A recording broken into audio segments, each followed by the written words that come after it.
रडताय? माझ्या नशिबी कुठलंही सुख भरभरून येतच नाही.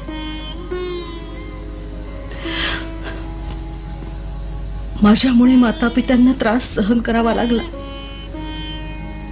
तुम्हालाही अवहेलना सहन करावी लागते. भोग असतात हे रुक्मिणी, भोग असतात. आपल्या ताटात जे पडलंय